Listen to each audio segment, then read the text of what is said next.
Hello, hello, hello, everyone. Good morning, good afternoon, good evening to you. Welcome back. We're going to be reading chapter 3 and possibly chapter 4 in our new book, The Human Aura. And this is by Djwal. Cool. So let's go ahead and get started here. So chapter 3, we're going to be talking about the different colors of the aura, otherwise called the colorations of the aura. So the wording in this, I've noticed the verbiage is a little bit more old-fashioned, a little bit more formal. It does make it a bit more of a challenge to read, and the book is small, so please forgive me if I stumble on my words. I do read the chapters beforehand so I can get a better handle on what exactly I'm reading, but some books are just more of a challenge to read out loud if you've ever done it, and this is one of them. So we're going to just do our very best to go along smoothly and to get my point across in a way that hopefully you will understand what it is that I am trying to convey to you. Okay, so the colorations of the aura, chapter 3. The reality of your God perfection, latent in all life, is continually releasing the current of its magnificence into your consciousness. Whenever an impediment blocks the flow of this magnificent God energy, it is as though an object has opaqued the light of the sun. As the sun has its corona, so there is always a spillover of the delightful radiance of the vital life forces in man, which are so easily subjected to his negative influences and misuse. This discolors the aura with negative vibrations and leads man to draw the conclusion that he is less than the perfection of God. Just as men recall on a cloudy day that the radiance of the sun is behind the clouds and can be seen from an aircraft which penetrates the clouds, so man should also begin to develop and maintain the habit of constantly telling himself that the blazing, dazzling reality of the fullness of God is being released to him moment by moment as the master plan of eternal purpose. Thus, he should develop the habit of counteracting all examples of shadow and misqualification by applying the principle of internal reality. What is real? What is real is released to man as he practices the ritual of penetration, of penetrating the light of the Son of God by the very power of the light that is within him. And thereby, more and more of the divine radiance can infuse the aura in its manifest pattern. Therefore, today the delight of the law of God will be in the mouth of the man or woman who will speak the living word, invoking from the heart of God that magnificence which he already is, claiming in the word I am, the fullness of the Godhead bodily in himself as a joint heir with the universal Christ consciousness. Now, in the matter of the effects of one's thoughts and feelings upon the human aura, we shall briefly touch upon the subject of coloration. As the intensity of the white and the violet light is increased in the aura, especially those shades that are pale and ethereal, one notes the enlarging of man's perceptions and an increase in spirituality. As the pale yellow, almost golden light floods through the mind, the very fingers of cosmic intelligence manifest as interconnecting light rays, enabling the mind of man to contact the universal mind of God. By amplifying in the aura the beauty of pastel pink, vibrating fire of the cup of universal love, man is able to spill over into the world the very thoughts of divine love. As so many know, the color of violet, vibrating at the top of the spectrum. So we're thinking of a rainbow, and at the very top of that rainbow, the first color or the last, depending on how you're looking at it, is the violet light, otherwise known as the violet flame. So at the top of the spectrum is transmutative and buoyant.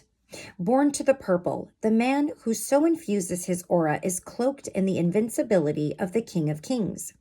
This royal color is the cosmic fire of the Holy Spirit, which, when blended with the azure blue of the will of God, manifests as divine love in action in that holy will.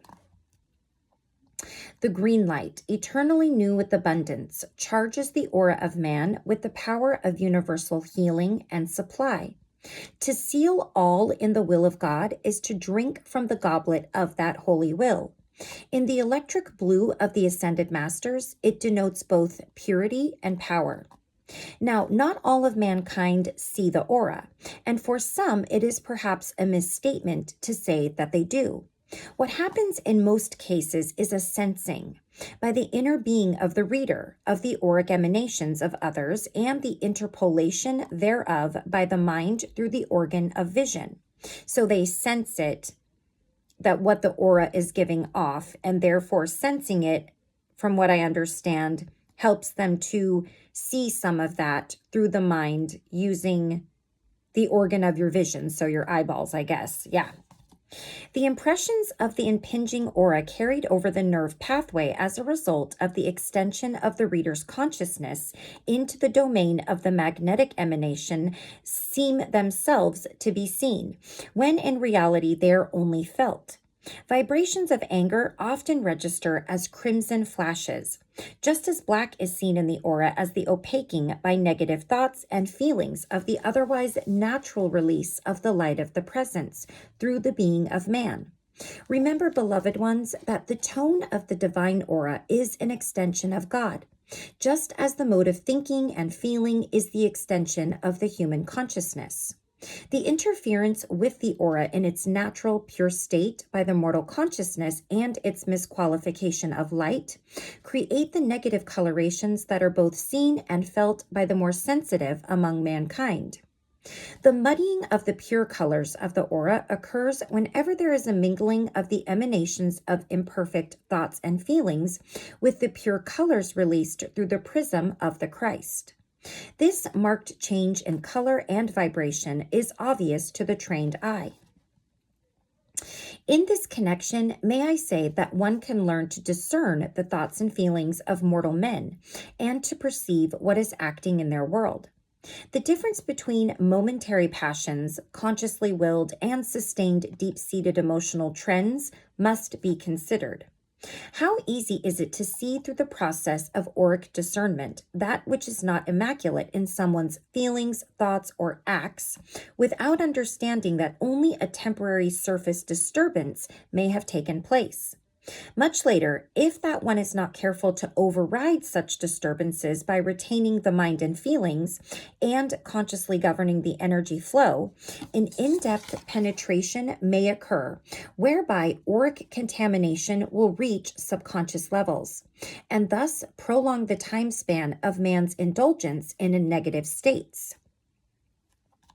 Great care should be exercised by all who desire to amplify the immaculate God concept of others, to see that they do not, by their incomplete perceptions, actually intensify those negative conditions, which those whom they would assist may not be harboring at all, but are only entertaining momentarily.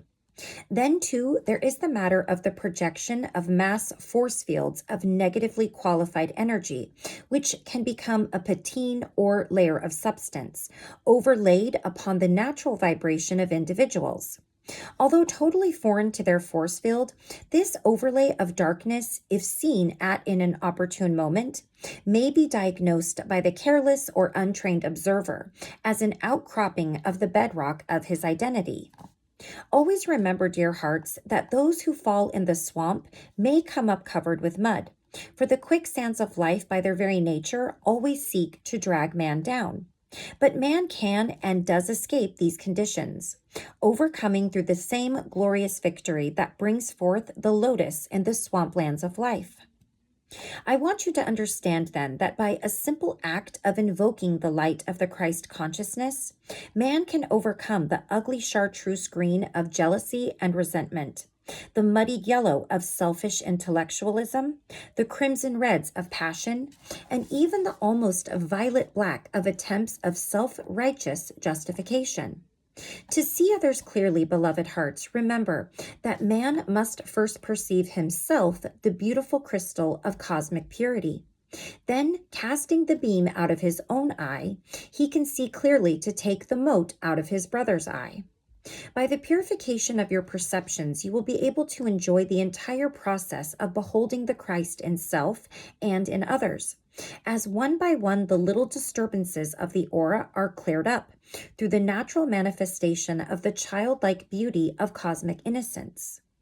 What is innocence but the inner sense?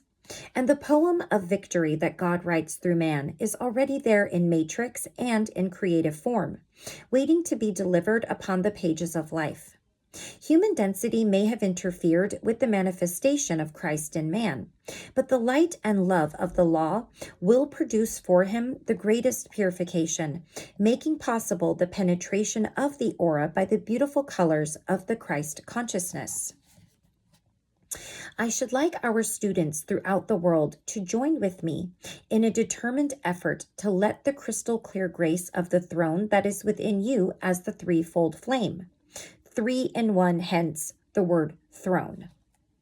So the threefold flame ray out into your world such ecstatic electrical cosmic energy that you will literally vaporize the darkened elements of your own aura and hence develop that magnificent seeing that will bring the joy of the angels and the light of God to all whom you meet.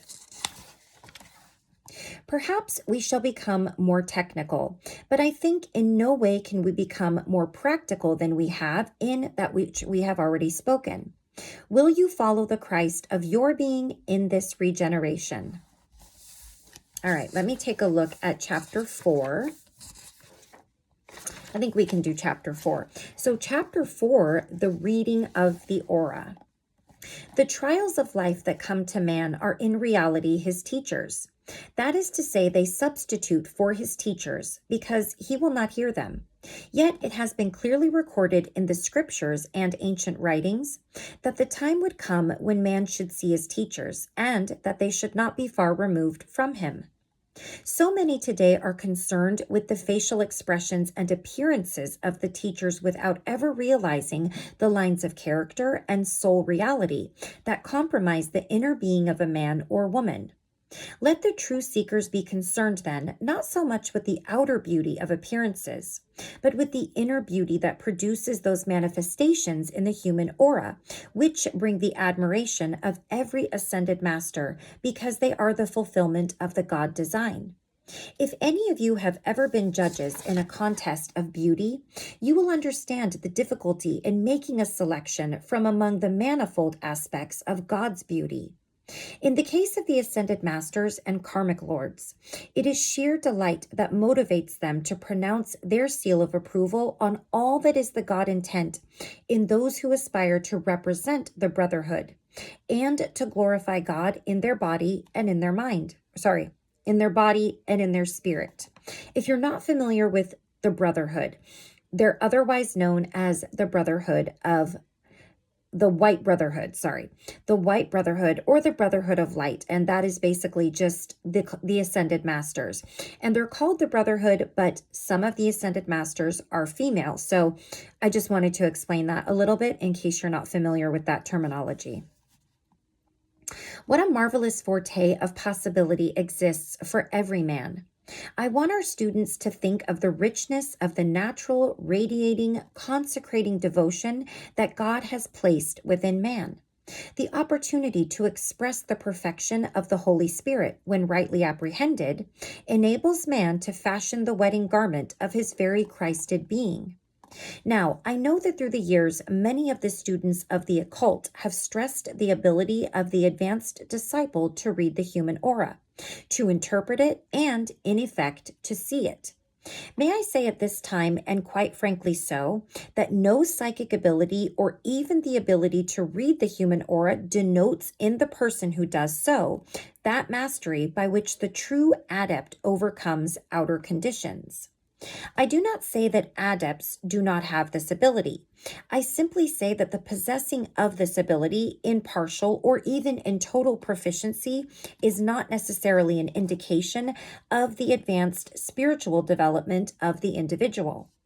Also, it should be realized that those who profess to read the human aura may do so very poorly, in a confused manner, or in a very limited depth. In order to correctly interpret the reading of the human aura, one must be able to read the karmic record and to have some insight into the total being of a man. I would far prefer that the students would consider the benefit that can come to them through beholding good in themselves and in others, and through striving for the good, as my beloved cohort, El Moria, has said. For the fruit of striving may not always be apparent on the surface, even on the surface of the aura, but it stands behind the real life record of man's attainment. And El Moria is an ascended master, in case you're not sure who that is. This is why God has said, "Judge not, that ye be not judged." Here at Shigatz, we concentrate on the sending forth of holy wisdom. I'm not sure what Shigatz is. Let me look and see what that is. There is a really, really big index back here.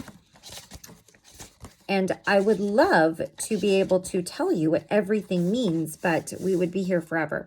Shigatz, a city of Tibet. Okay. It's on the etheric plane over Shigatz. Kutumi maintains a retreat for disciples of Christ and brothers and sisters of the golden robe, devotees of the flame of wisdom. So that's Shigatz. Okay. We concentrate on the sending forth of holy wisdom. We concentrate on harmony and on true loveliness.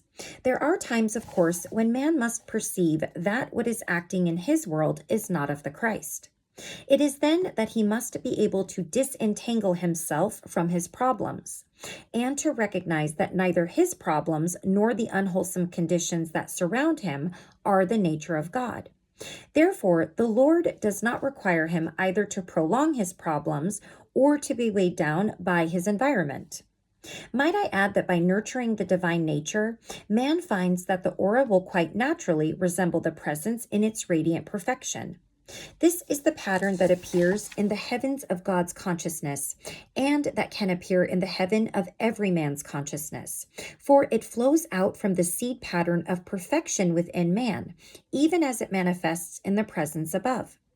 When Jesus said, "I and my Father are one," he referred to the balancing of the divine radiance of the God presence and causal body within the outer manifestation, which through his reunion with reality had become one with God.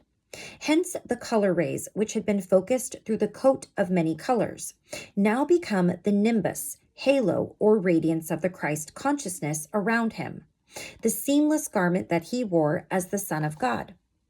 We have tried to make apparent in this discourse the fact that ordinary human beings are not endowed with this sense perception of the human aura, and this should always be borne in mind.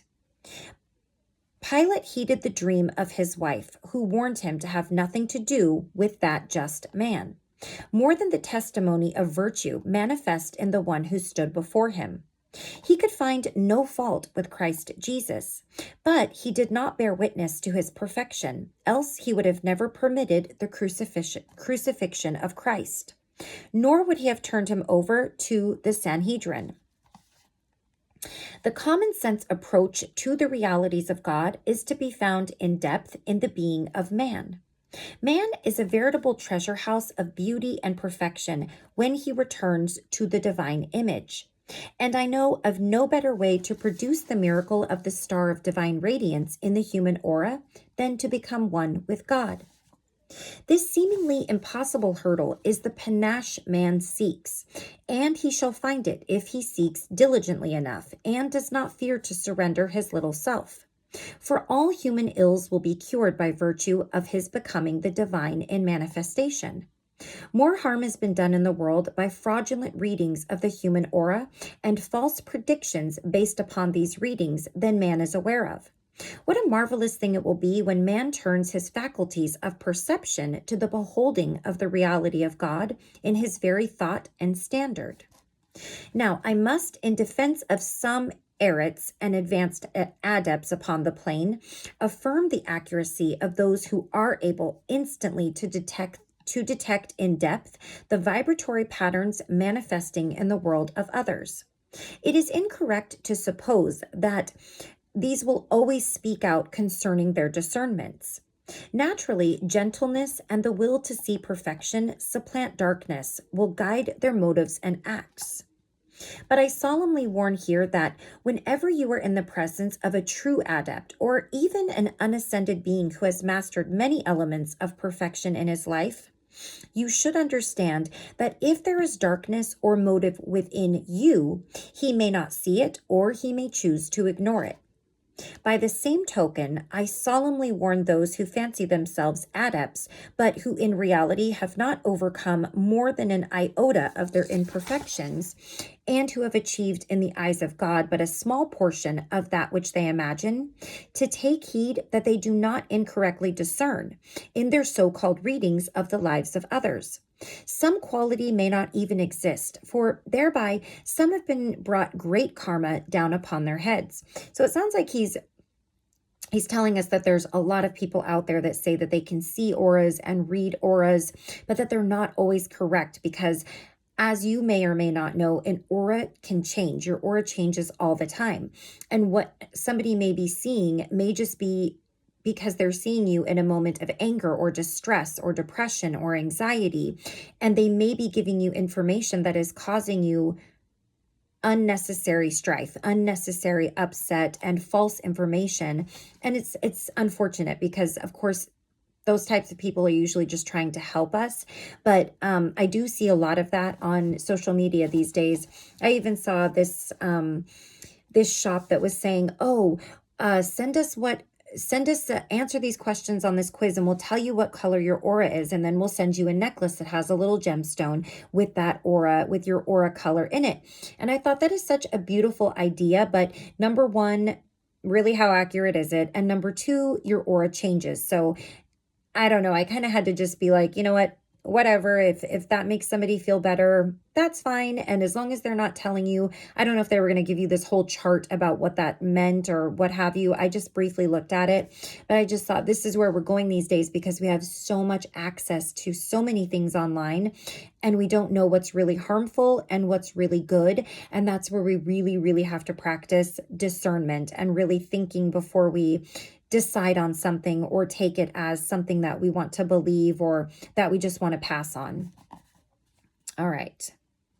All should exercise humility and care in placing their value upon the development in the soul of the higher consciousness of the God presence.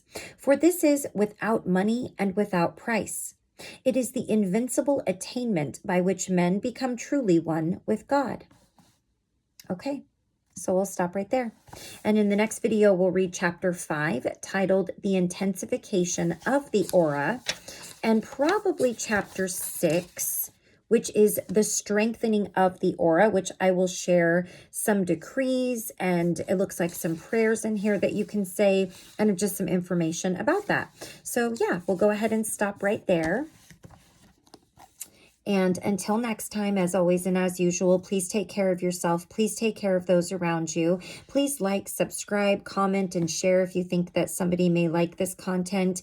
Definitely liking and subscribing does get my videos out there so that people can just have more access readily available, popping up to them if they should ever be interested in learning more about all the things that I read about on my channel.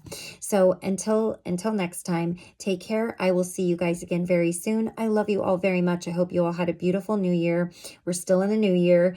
And yeah, and that if you have any goals, that you're being reasonable with them and being kind to yourself. If you should happen to falter on that goal. I think we all do that. All right. Well, I will see you guys again soon. Take care. Bye-bye.